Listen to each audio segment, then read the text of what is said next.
Halo, selamat malam. Good evening. Ini bisa dengar?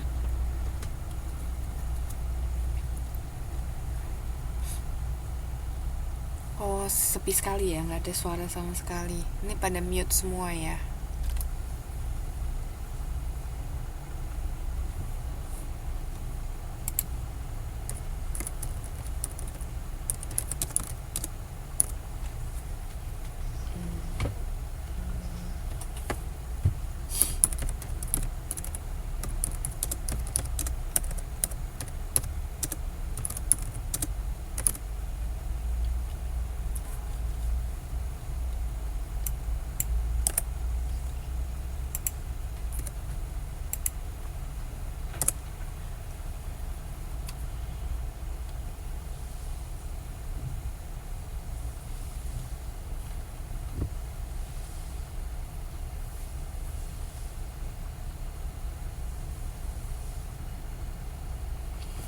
Oke, berarti yes, thanks Marina for your response. Berarti nggak ada masalah ya, karena biasanya kan kalau misalnya Miss udah unmute, artinya sudah aktif untuk voice-nya, pasti ada yang suara-suara begitu, mungkin dari yang tidak mute jadi kedengeran gitu. Ini sama sekali sepi, jadi I just want to ensure that you already listen to me. Oke, Bu Rini juga sudah. Ini sih Mbak Lindanya nggak ada suara sama sekali. Berarti harusnya sih dari device-nya kamu yang mungkin masih ada kendala gitu. Karena kan ini sudah ada beberapa yang dengar. Kalau tadi semuanya tidak ada yang dengar, berarti mungkin saya yang harus cek ada masalahnya di mana gitu. Coba di restart, Mbak. Atau di yang apa itu ya, pilihan kayak kontrol suaranya itu coba diperhatikan. Mungkin ada yang masih di cross, jadi kan dia menandakan tidak kedengeran begitu. Tapi kalau misalnya harusnya sih bisa ya, harusnya. Coba diulang deh kalau gitu. Yes, jadi ini sudah ada 5 orang yang bergabung. Tadi ada yang izin, si Mbak Yusnita katanya bakal telat, tapi masih pada telat ya.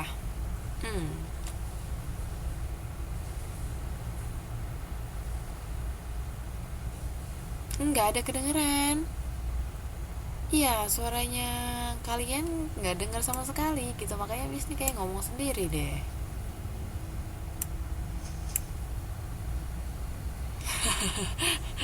Ngomong ya, tapi kalau di sini sepi banget.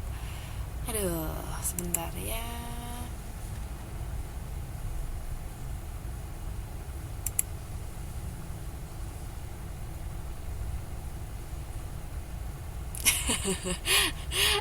Waduh, kok sampai teriak-teriak. Di mana ini? Sebentar, sebentar. Kalau gitu Miss ulang dulu deh ya.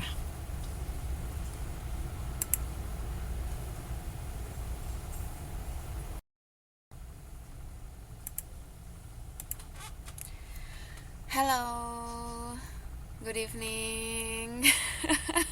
Aduh, Miss tadi sepertinya mendengar ada yang karaoke gitu ya. Suara suara siapa itu?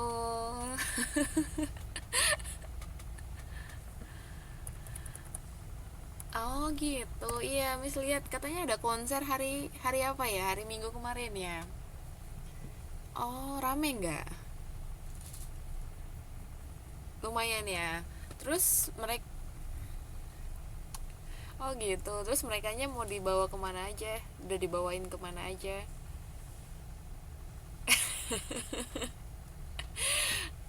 Asik asik dong di sini ya, yang di Indo tuh sampai desek-desekan belum tentu bisa sampai depan ya. Ini langsung barisan terdepan.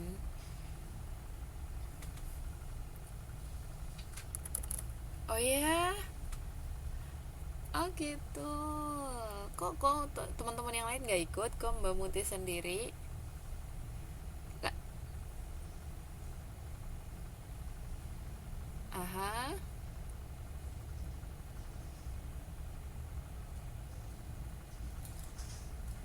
aha.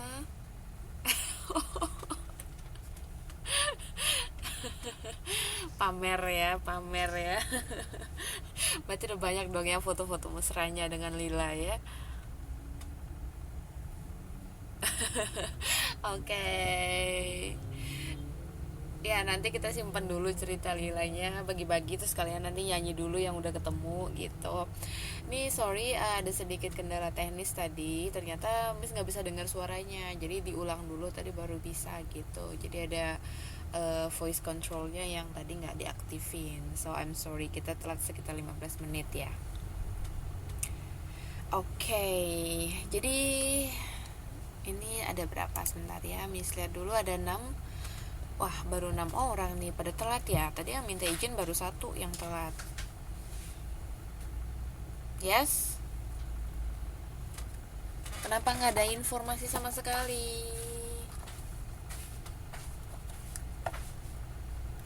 Hmm, kayaknya masuk deh minggu lalu.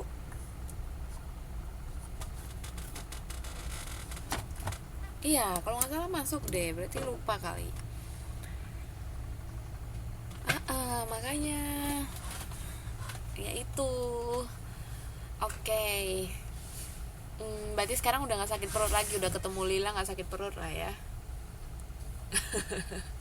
Sakit hati ya, aduh di mana mana sakit hati. Astaga. Ya sudah.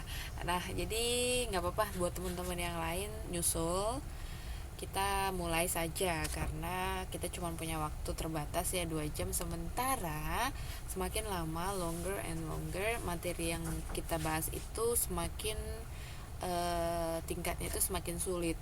Yes, complicated. Dari judulnya aja sekarang kita belajar modul 5 complicated sentence. Yang minggu lalu oh ini gampang ya. Oke. Miss Miss senang nih kalau udah ada optimisme ya, jadi gampang gitu. Nggak apa-apa, bagus, yang penting udah ada semangatnya dulu. Tapi sebelum itu untuk yang minggu lalu ada yang mau ditanya nggak ya? Kita belajar tentang inference yang minggu lalu.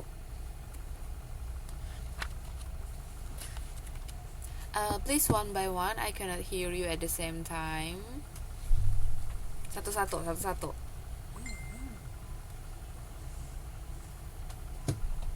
Masih so-so ya. Oke, gimana yang lain? Perlu kita kasih ini nggak, kayak additional gitu untuk topik yang inference itu, additional hour gitu. Jadi maksudnya ada kelas tambahan atau kayaknya kita perlu ada ulang gitu, remedi untuk topik yang satu itu, atau bagaimana?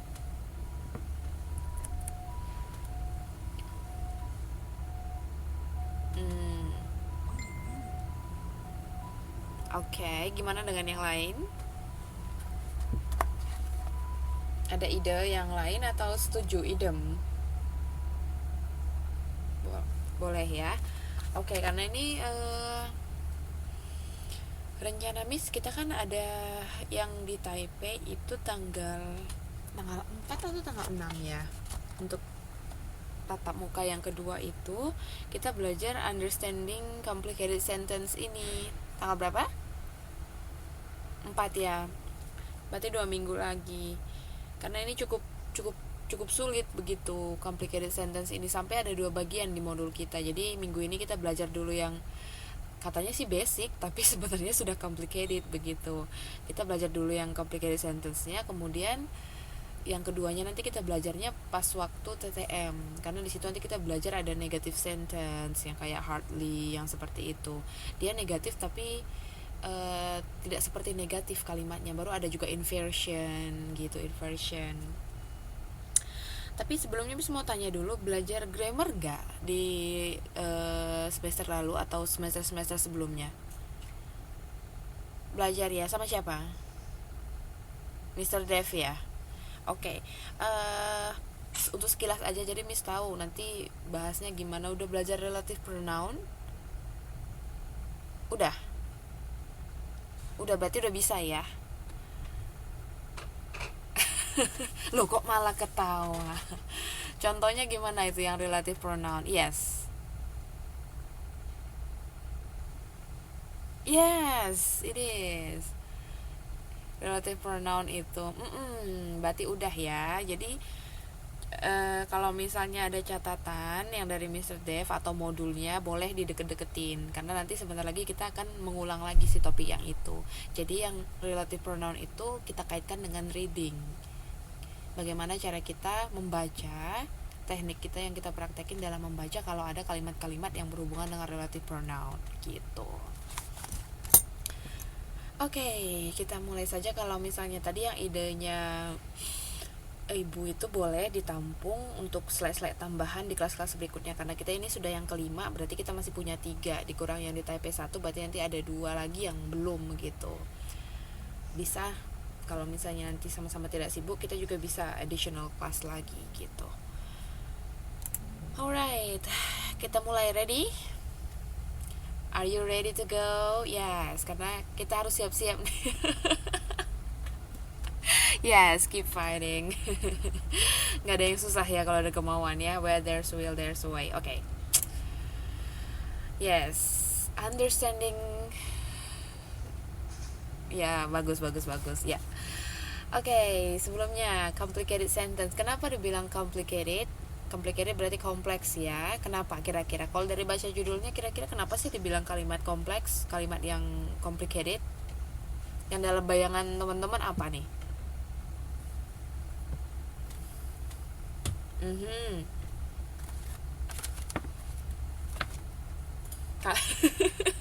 Masih dipakai ya kalimat bersayap ya.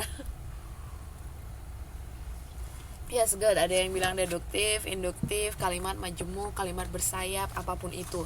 Nah, intinya adalah kalimatnya itu tidak gampang dimengerti begitu ya. Kalau kalimat sederhana kan kita langsung sekali baca mungkin sudah langsung tahu, oh ini maksudnya ini. Sementara kalau yang dinamakan complicated ini tidak ya kompleks begitu. Kalau kompleks kan artinya lengkap, kalimat sederhana juga bisa lengkap, SPOK begitu. Tapi kalau complicated beda lagi. Nah, kita bahas satu-satu. Jadi benar ya, itu kalimat yang majemuk yang harus kita baca bahkan kalau perlu berulang-ulang. Yes, mengenali dan tujuan kita belajar ini seperti biasa dulu dijelasin ya, kita bisa mengenal dan menganalisa kalimat kompleks. Tadi sudah kita kenal walaupun belum kita analisa. Yang kedua yang berisi relative pronoun. Nah, ini tadi yang disebutin. Jadi ada teks bacaan yang terdiri dari relative pronoun gitu. Kemudian kalimat kompleks yang mengandung akhiran ing atau ing. Jadi ini biasanya dikaitkan dengan verb, kata kerja. Jadi bisa juga kita sebutin verb ing gitu, kata kerja yang diakhiri oleh ing. Kalau secara grammatical ini pakai tense apa yang ing? Tenses apa? Jenis tenses apa? Continuous, artinya kejadian yang sedang berlangsung. Tapi kalau di sini beda lagi nanti yang mau kita bahas. Ini gerund. Yes, ada hubungannya sedikit dengan gerund. Tapi mereka tidak satu istilah kalau dalam hal ini begitu. Yes, kita lanjut ke slide ketiga sekarang. Kalau yang nggak bisa secara otomatis boleh manual ya. Sekarang di slide ketiga previewnya dulu. Tadi ada disebutin kalimat majemuk. Nah, kalimat majemuk itu lawan katanya apa sih kalau kalimat majemuk? Berarti majemuk itu apa? Plural kan? Plural ya, artinya majemuk berarti kan banyak ya artinya ya. Majemuk kan banyak, berarti lawan kata banyak apa? Singular. Ya, singular gitu. Ya. Oke. Nah, jadi maksudnya biar ngerti dulu konsepnya bagaimana yang dinamakan kalimat majemuk. Dari katanya aja kan udah majemuk, berarti lebih dari satu. Apanya sih yang lebih dari satu? Nah, kita lihat di sini definisinya, kalimat yang mempunyai 2 pola kalimat atau lebih. Kalimat majemuk ini terdiri dari induk sama anak kalimat. Nah, jadi tadi benar ya, ada yang bilang induktif yang itu. Nah, ini ada induk kalimat, ada anak kalimat. Kemudian, tapi Miss nggak mau terlalu jauh ya, karena poin kita kan bukan menjelaskan tentang hal ini. Kita mau mempraktekkan strategi membaca dalam kalimat-kalimat majemuk, itu nantinya target kita, goalnya kita. Jadi ini hanya sekedar preview, sekedar memberikan penjelasan. Kalau misalnya mau tahu lebih lanjut silahkan definisi silahkan konsultasi dengan Mbah Google ya. Kalimat majemuk ini ada jenis-jenisnya. Ada kalimat majemuk sederhana, ada kalimat majemuk bertingkat, begitu. Nah, itu semua pokoknya yang dinamakan dengan kalimat majemuk kalau dia sudah punya dua pola kalimat. Jadi ada anak kalimat, ada induk kalimatnya. Ada yang menerangkan, ada yang diterangkan, gitu istilahnya. Kalau yang ini contoh, saya makan dan dia minum, ini sederhana atau bertingkat? Sederhana, betul, karena dia selevel. Kalau dia bilang dia bertingkat, itu berarti ada yang bisa kasih contoh nggak? Kalau masih ingat nggak pelajaran bahasa Indonesia dulu? Iya, kalimat majemuk bertingkat yang gimana? Artinya dia nggak selevel begitu. Ini kan sepadan ya, saya makan dan dia minum. Kalau dia yang bertingkat, astaga, aduh, berarti udah lupa semua pelajaran bahasa Indonesia ya.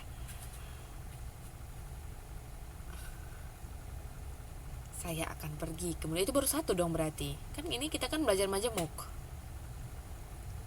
Yes. Iya, betul. Ya, seperti itu dinamakan dengan bertingkat. Jadi istilahnya begini, kalau konsepnya, kalau Miss dulu yang paling ingat, kalau dinamakan bertingkat itu ada kejadian yang telah dilakukan terlebih dahulu, baru kemudian kejadian yang lain menyusul. Jadi seperti tadi contohnya, saya makan ketika dia datang. Jadi makan dulu atau datang dulu? Makan dulu. Makanya dikatakan apa itu? Iya, betul. Makanya induk kalimatnya yang mana? Yang iya, saya makan. Yang menjadi anaknya adalah ketika dia datang gitu. Itu hanya sekilas, makanya Miss sebutin preview karena goalnya kita bukan jelasin itu gitu. Jadi kalau misalnya pengen tahu lebih lanjut silahkan ya dibaca. Sampai sini jelas untuk kalimat majemuk ya. Oke, baik.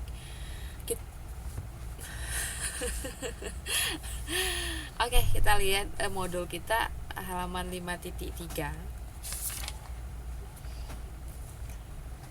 5.3.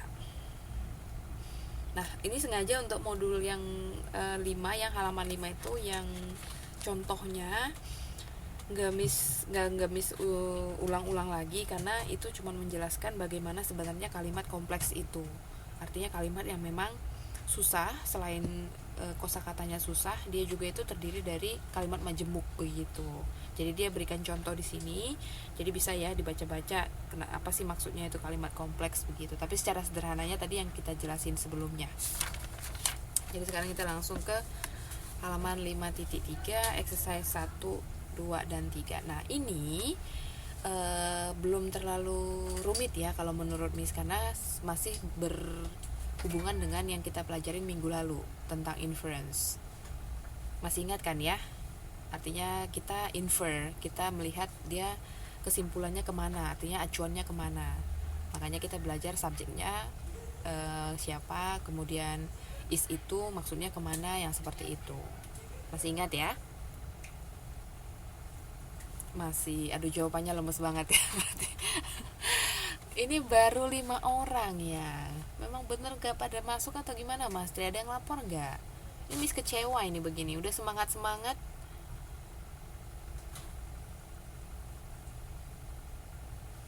and then gak ada kabar. Berarti yang info baru. Oke, karena ini menurut Miss agak susah ya topiknya.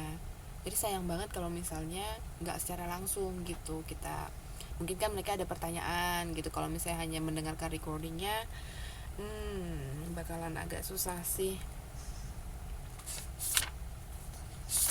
Iya benar. Ntar kalau recordingnya bisa ditanyain, waduh, kacau dong dunia persilatan gitu. Udah nggak perlu lagi ntar secara live recording aja semuanya. Oke, ya sudahlah kalau begitu. Semoga mereka bisa segera menyelesaikan pekerjaan dan bergabung. Oke, kita kembali ke topik yang tadi. halaman 5.3. Kalau masih ingat, kalau begitu harusnya ini nggak lama untuk mengulangnya lagi, karena basically sama aja, kita diminta untuk membaca teks kemudian menjawab pertanyaan yang sesuai dengan teks itu. Jadi lebih ditanyakan subjeknya siapa. Yang kemarin kan kita belajar subjek, predikat, begitu. Yes.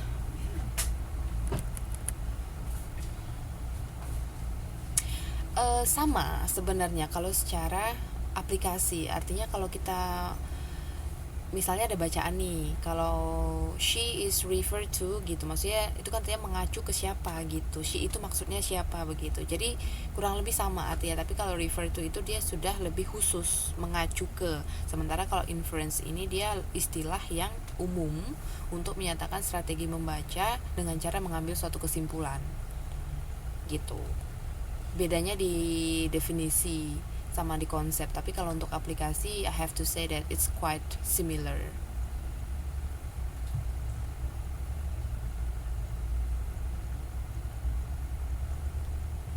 Oke, itu beda lagi. Yes, itu beda lagi. Refer to, tapi kan kalau reference ini dia istilahnya di structure toh. Kalau yang ini di reading, dia termasuk strategi membaca. Dia adalah nama yang digunakan misalnya kayak skimming, scanning, atau reading for the gist gitu. Itu adalah semua kan strategi-strategi yang kita gunakan dalam membaca. Nah, kalau tadi yang Mas bilang itu refer to, itu adalah gimana Mas bilangnya? Pokoknya kalau dalam reading text atau reading text begitu, kalau dinamakan refer to berarti itu ditanyakan untuk mengacu ke siapa begitu, atau mengacu kemana begitu. Oke? Yes, sepi sekali ya pada kemana ini yang lain. Akses konsentrasi. Aduh, konsentrasi. Ini konsentrasinya tegang tegang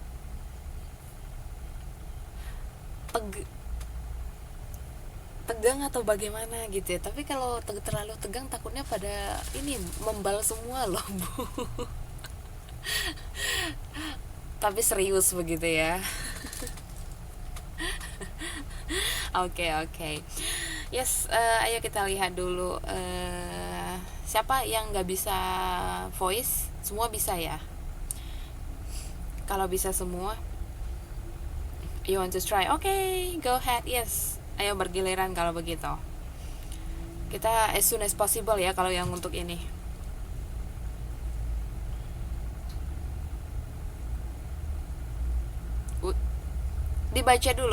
Dibaca dulu. Yes.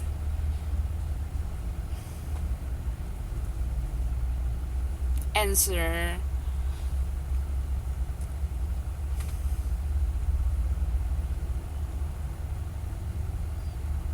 Cameroon. Yes, Cameroon.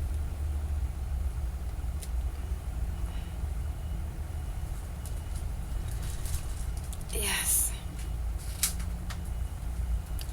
Withstand.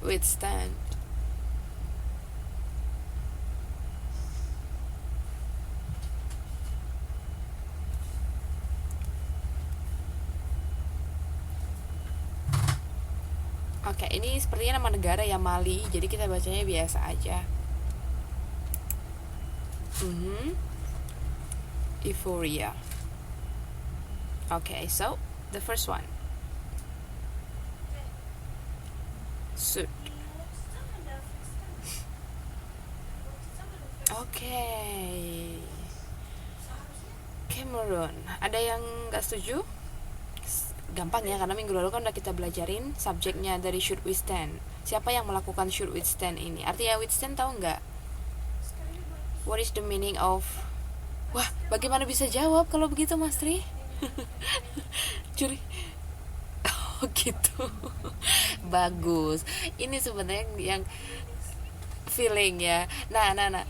Nah, begini, iya. Jadi makanya Miss katakan bagus pada saat-saat seperti ini. Yes, bagus. Itu adalah artinya harus menahan atau harus bertahan. Jadi, kenapa kita belajar strategi membaca? Ya, tujuannya adalah yang seperti ini. Pada saat pun kita tidak mengerti semua vocabulary-nya, tapi kita mengerti grammarnya bagaimana, kita tahu tujuannya siapa dan apa yang dibicarakan begitu. Jadi sudah mulai bisa ya mengerti kenapa kita harus belajar teknik-teknik membaca. Oke, jadi ini adalah Cameron yang harus bertahan. Yes. 100. Okay, what about number 2? How many times did Cameron win? Ini tinggal kejelian aja ya. Ada berapa kali sih Cameronnya menang? Yes, berapa kali Mbak Rina? How many times? Ya, coba diulang. How many?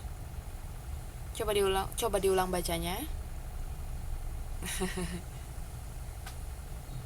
Yes. Yes, 3. Kita lihat langsung ada di. Oke. Jadi sebenarnya pertandingannya ada berapa? 4, tapi dia menang. Yes, tapi dia menang di 3. Oke, good. Next. Siapa ya? Okay, but your turn will be exercise 3, please. Exercise 3. Let's jump to page 5.4. Exercise 3.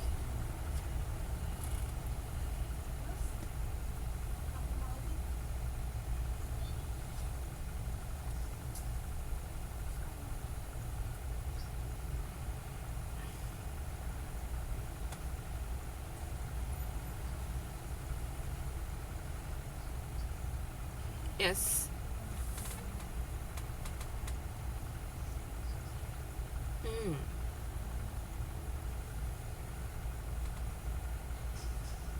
Saipu Amodu.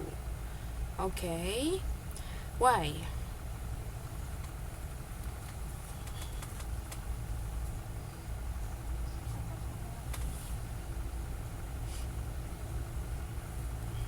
Mengarah ke orang. Okay.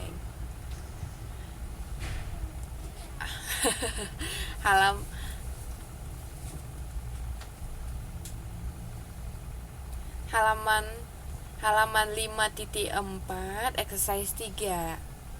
Yes, karena karena kita jam aja, karena kan sudah pada oke ya kalau menentukan ini. Takutnya ntar kita yang lain gak keburu gitu Mbak Arin. Exercise 3 tadi. Jadi jawabannya Saibu Amodu. Yes, tadi Mas Tri apa? Mau bilang apa?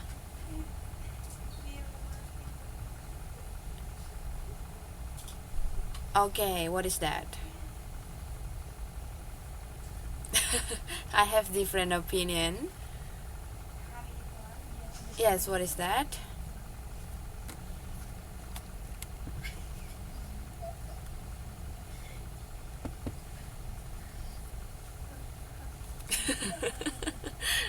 Are you going to say the Nigerian team coach? Yeah. Yeah, benar sekali. I like, yes, I like the way you think. Jadi benar ya, artinya kita harus berpikir kreatif begitu. Karena sebenarnya kalau misalnya di sini sebenarnya bisa 2 jawaban. Satu Saibu Amodu, yang kedua the Nigerian team coach. Karena yang Saibu Amodu itu kan Nigerian team coach. Nah, untuk menyiasatinya kan di sini pilihannya memang sudah tertentu.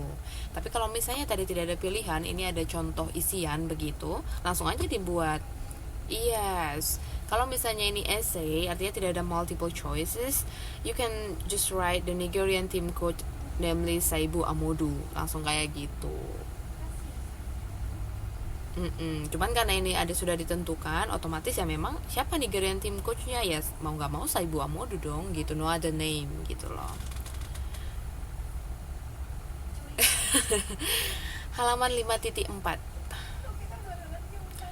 Oke, Mas Ri, blamed Disalahkan, seems to be blamed, cenderung sepertinya disalahkan begitu. Oke, number two. Oke, silahkan.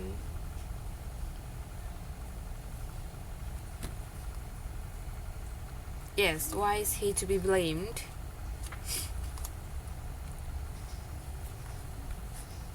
Yes. African.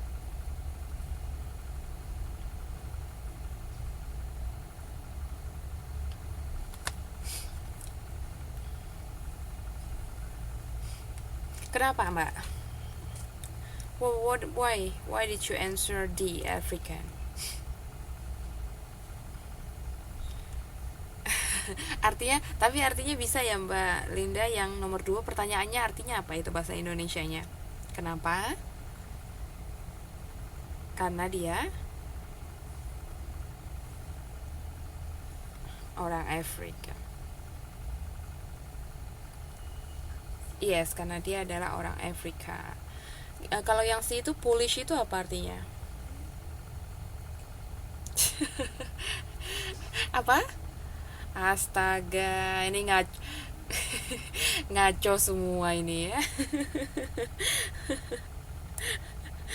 Astaga, Mas Tri, gimana sih kalau ejanya polis? Yes. Kok pelatih sih? Poland. Ini kan police trainers ya, pelatih Poland gitu, pelatih grup orang itu negara Polandia. Iya bener.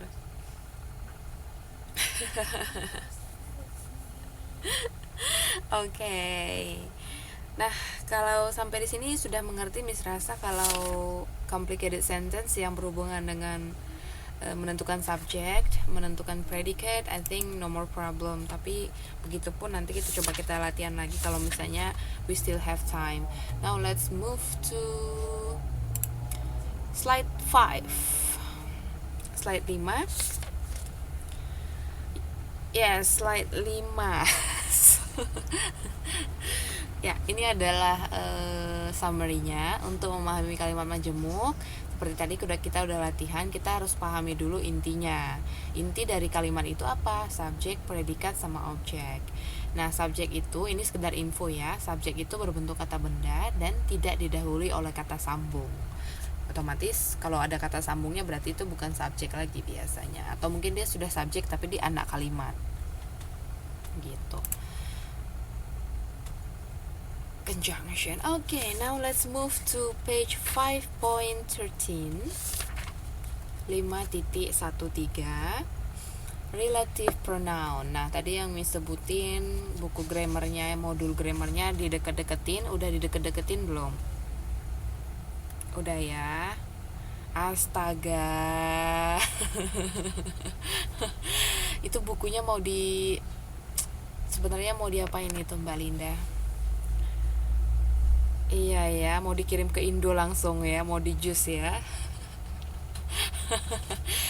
Jangan jangan jangan. Iya, don't trust Google Translate 100% gitu. Kalau untuk satu-satu kata mungkin untuk memberikan pencerahan atau clue oke lah. Tapi kalau untuk everything gitu, aduh, no, it's not that correct. Yes, kalau sudah untuk relative pronoun ini, coba Miss test dulu deh kalau begitu. Kalau misalnya dari berapa orang setengahnya belum bisa jawab, berarti belum oke untuk pengertian ataupun pemahaman relative pronounnya ya. Ya, coba sih Mbak Mustika dulu. Mbak Muti ada? Yes.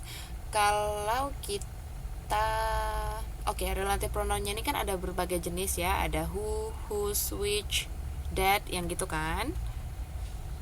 Kalau dia untuk menghubungkan, ini kan untuk menghubungkan klausa atau phrase begitu, untuk menghubungkan antar kalimat begitu. Kalau dia hendak menghubungkan kalimat yang ada hubungannya dengan manusia, kita pakai apa? Selain itu bisa.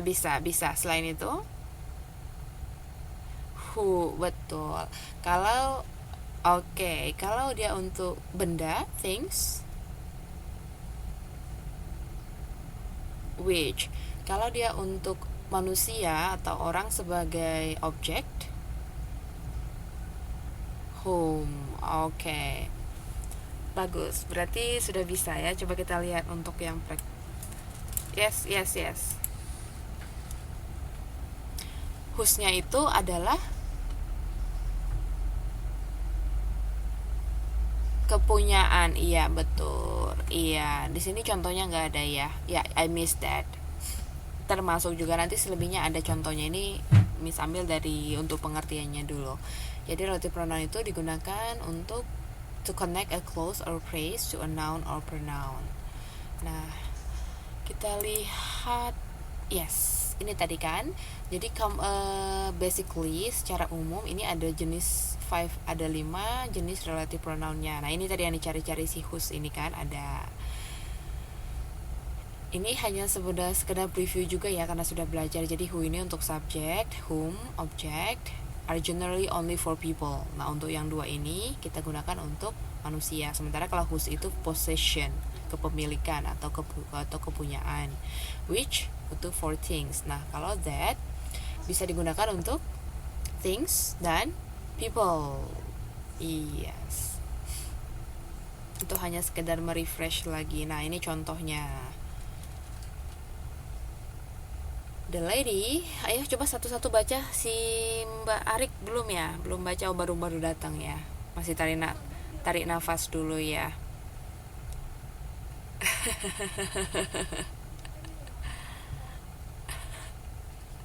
Ayo silakan Mbak Arik baca dulu yang itu, yang the lady. Tadi kan yang teman-teman yang lain udah baca. Slide 8.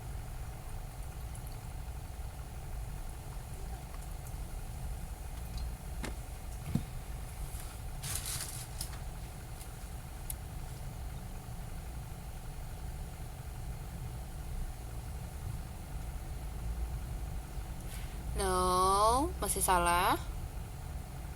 Masih ada yang salah pronunciation-nya. Coba diulang. The lady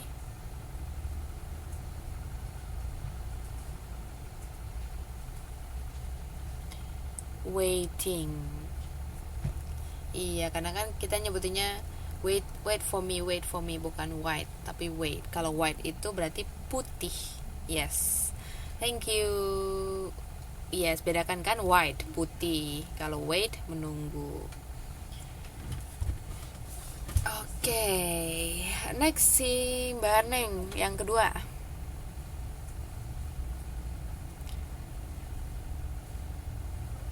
Hey, are you there?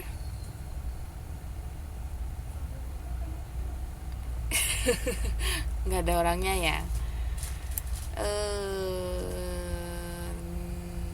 Siapa yang belum baca? Yes, silakan. Jangan salah ya. I saw the dog which ate the cake. Ngerti ya artinya ya? Oke. Kok ada kemarinnya?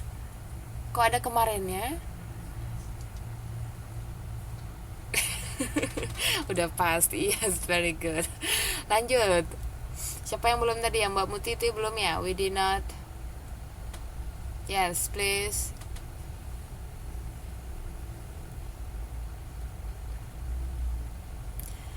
Maksudnya? I saw the dog which ate the cake. Ya, maksudnya saya melihat anjing yang, jadi dia itu relative pronounnya, artinya kan tadi kita ngomongnya relative pronoun itu adalah kata-kata yang menyambungkan klausa. Jadi ini kan ada dua klausa. I saw the dog itu kalimat pertama, kemudian kalimat kedua ate the cake, atau misalnya it ate the cake, artinya dia, anjingnya itu makan kuenya. Jadi kita gabungin, I saw the dog which ate the cake, atau I saw the dog that ate the cake. Bisa.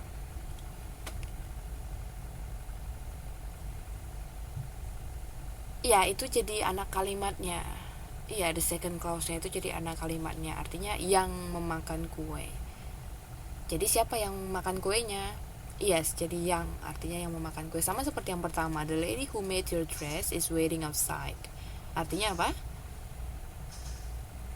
Ya, artinya wanita yang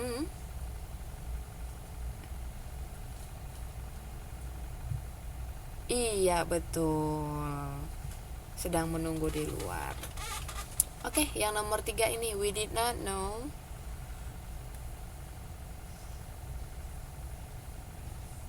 Yes, kalau ini artinya apa?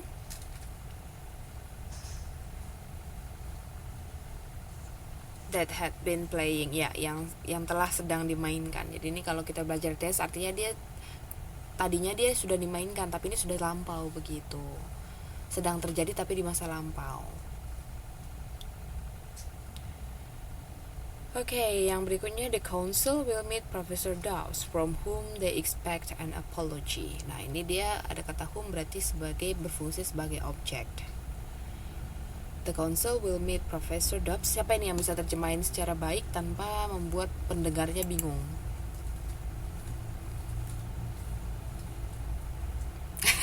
The council artinya apa? The council.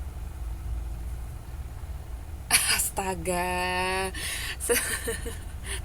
Bukan. Council. Yes, betul. emang dalam sejarahnya emang pernah The Triatno begitu ya. Kan nama orang nggak pernah pakai the, kecuali dia misalnya kayak klub atau nama yayasan. Ayo lanjut. Gimana terjemahan yang baik dan benar? Majelis atau dewan.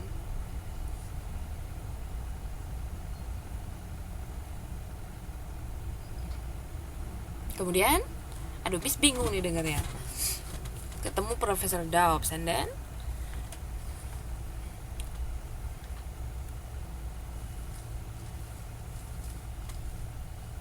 ngerti nggak ya maksudnya? Kalau misalnya kita sebagai pendengar gimana itu?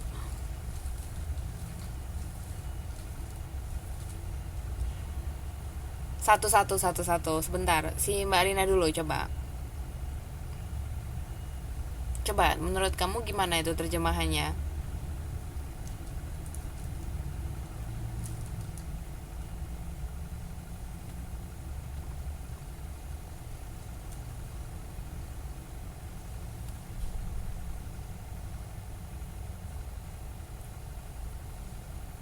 Oke, yang lain. Yes.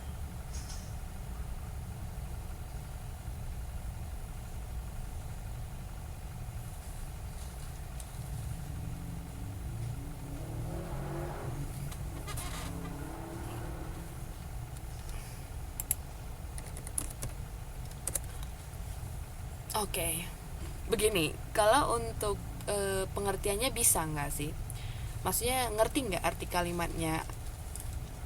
Artinya majelis ini akan ketemu Profesor Dob whom they expect an apology. Jadi sebenarnya majelis ini mau minta maaf sama Profesor Dob kan? Itu maksudnya.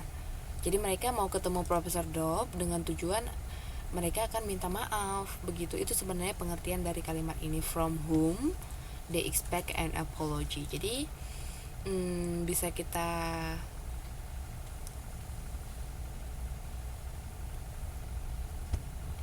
from whom they expect, artinya orang yang mereka harapkan untuk dimintai maaf, kira-kira begitu. Jadi gimana ya untuk terjemahannya secara baik dan benar? Majelis akan bertemu dengan Profesor Dob. Jadi Profesor Dob ini adalah orang yang akan mereka mintai maaf, begitu. Mungkin mereka melakukan suatu pelanggaran atau kesalahan, jadi mereka mau minta maaf sama Profesor Dobnya. Bisa?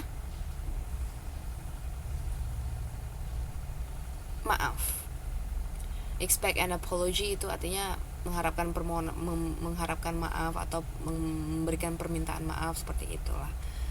Jadi majelis akan ketemu Profesor Dob, yang mana mereka mengharapkan permintaan maaf dari Profesor Dob itu, kira-kira begitu kalau kita terjemahkan ke dalam bahasa Indonesia.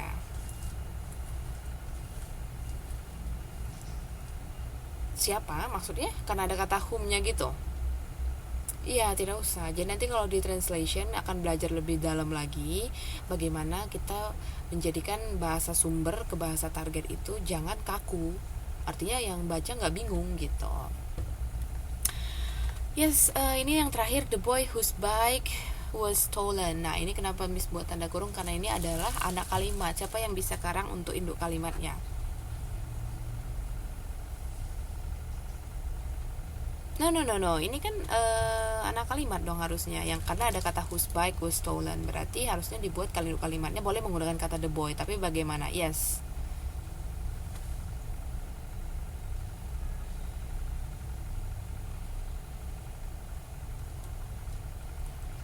Hmm.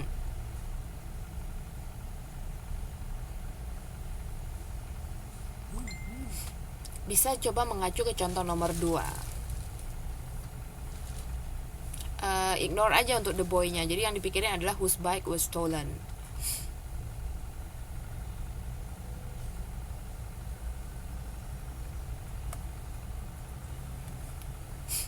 Coba.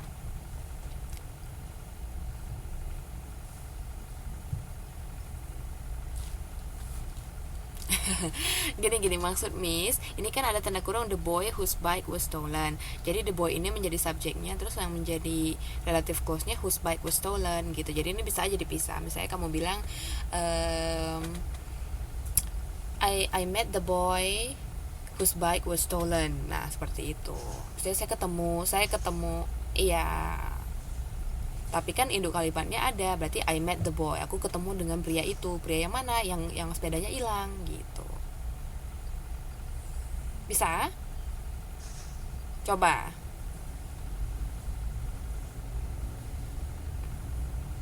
Whose bike? Iya, satu aja, berarti I saw the boy whose bike was stolen. Berarti aku melihat dia deh tadi yang sepedanya hilang gitu. Oke? Okay? Oke. Aduh, sepertinya memang ini relative pronoun ini agak complicated juga. Jadi diulang-ulang ya untuk yes.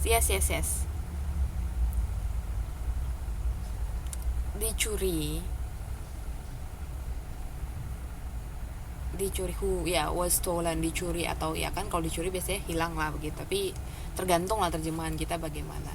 Whose ini kan berarti kan posesif kan, kepunyaan. Whose bike, yang sepedanya hilang atau sepedanya dicuri. Yes, karena dia sudah past tense.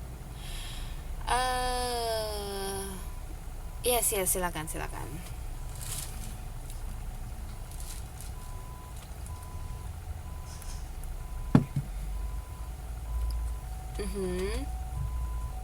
Ini ke objeknya. Karena kan kalau subjeknya kan the boy.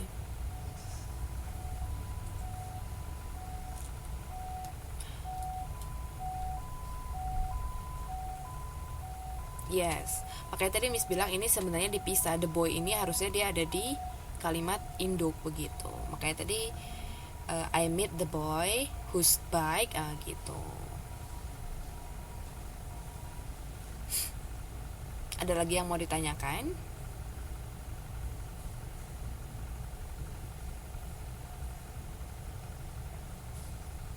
Oke. Atau pengen Xiaoxi dulu karena kayaknya agak-agak gimana gitu, atau lanjut aja? Next. Oke. Kalau yes.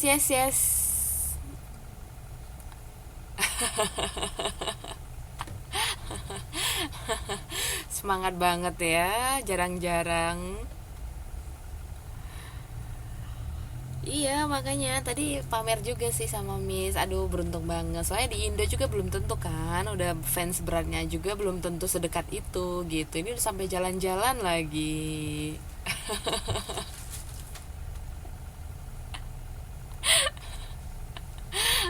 Oke, gimana tadi? Sebentar. Mas Tri tadi katanya mau ada pertanyaan lagi, apa itu? Hmm, hmm.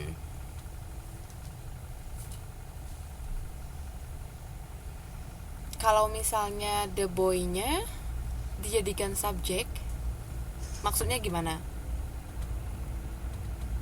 Oh, begini Mas, begini. Bedanya who dengan whose, kalau misalnya dia pakai who, berarti dia automatically ataupun dia secara apa ya bilangnya ya, secara khusus dia menjelaskan si the boy-nya, menjelaskan si subjeknya gitu.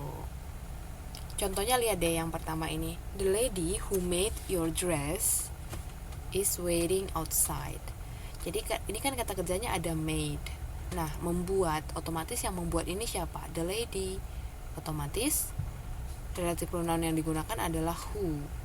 Jadi wanita yang membuat. Karena yang ini who-nya ini menerangkan si the lady, karena kata kerjanya itu adalah membuat. Kira-kira sampai situ bisa? Sementara bedanya kalau dia pakai whose, karena ini kan ada kata benda. Ini kan bukan kata kerja kan? Dia ada kata benda, dan biasanya kata benda itu kan ada pemiliknya kan? Nah, makanya pemilik di sini si the boy ini bersifat hanya sebagai pemilik. Gitu, pemilik sepeda, makanya relative pronoun yang digunakan adalah whose. Kalau tadi katanya di sini adalah mengendarai, misalnya ride, the boy, kalau dia setelah subjek, kemudian relative pronounnya kosong, kemudian di sini kata kerja, yang kita masukkan apa? Misalnya gini, the boy, let me type it.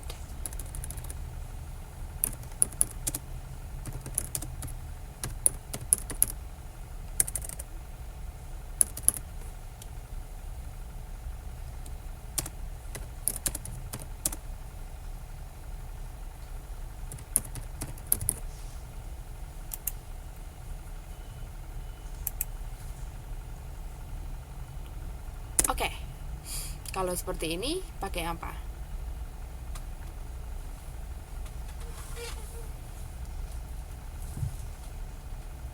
Ya, who. Kenapa? Karena setelah subjek titik dia ada kata kerjanya. Itu yang membedakan. Jadi kalau setelah ada subjek kemudian titik kemudian ada kata kerja, otomatis yang kita gunakan who, karena dia mengacu ke si the boy-nya. Dia menjelaskan ke orang. Nah, kalau yang whose ini itu biasanya ada kata benda setelah relative pronounnya gitu. Ada kata bendanya, karena kata benda itu kan mengacu ke kepemilikan kan, posesif. Misalnya the apa ya?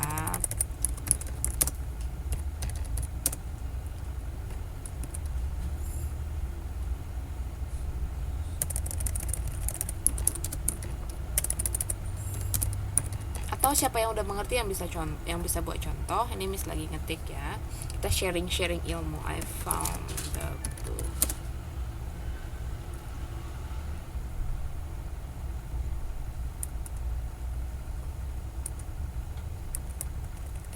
Sekarang pakai yang whose, karena tadi kan Mas Ri nanya ya, kita mau pakai yang whose, kata kepemilikan.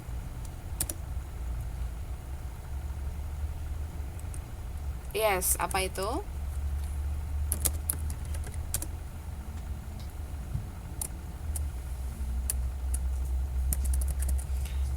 The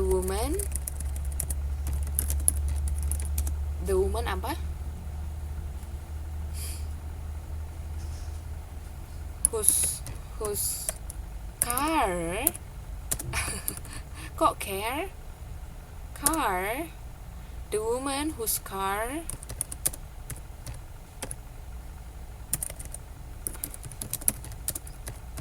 is my old friend. Nah, oke, ini ada contoh yang jelas ya di sini.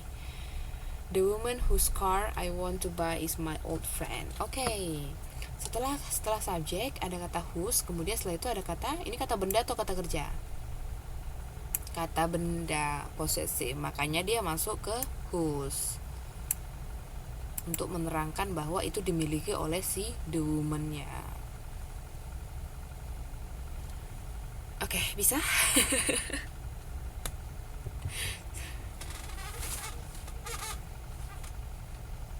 Gimana?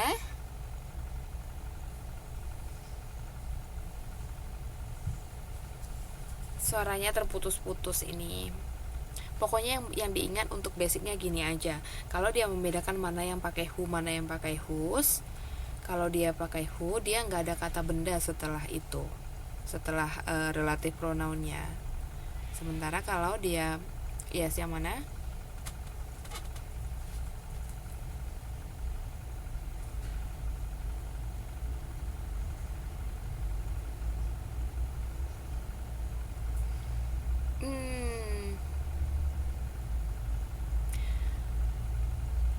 Whose-nya ini ya. Kalau menurut Missy kita nggak yes, udah tahu. Oke. Kalau menurut Missy ini nggak bisa refer kemana-mana. Kita harus memang tahu kalimatnya ini artinya apa. Jadi kita bisa menentukan bahwa dia itu posesif atau tidak. Itu aja sih intinya. Tapi kalau secara gampangnya otomatis harus refer ke objeknya. Yes. Karena kalau misalnya kita lihat subjeknya ya ntar kita bingung dong, ini kalau the boy kan udah pasti person ya, berarti ini who, nanti kan jadi mikirnya begitu. Jadi otomatis ke objeknya. Oke, kita lanjut dulu deh kalau gitu ya. Nanti untuk yang relatif ini di semester ini ada grammar lagi nggak yang belajar relatif? Nggak ada ya? Nggak ada. Oke, no problem. Kita diskusi nanti bisa. Sekarang kita lihat kalau untuk di reading, kita buka exercise 1 dan 2. Oke. Ini baru nyampe langsung ke barang contohnya ya. Tadi kita masih kayak teori, ini langsung ke prakteknya. Halaman 5.13 latihan satunya.